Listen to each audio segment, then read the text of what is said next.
Welcome back to another technical deep dive here in the debug zone. Today, we're tackling a big question and breaking it down with insights from other users. Hopefully, this clears up some misconceptions and helps you get the answer you need.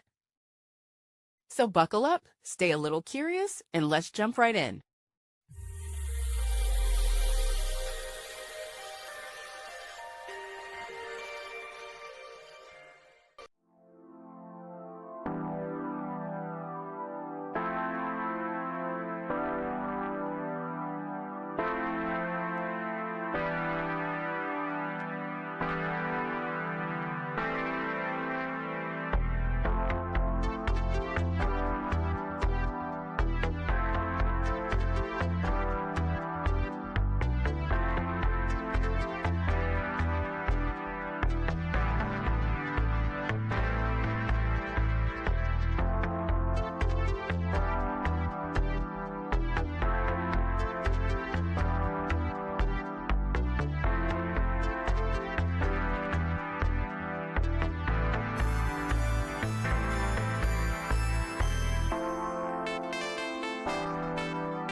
And that's a wrap.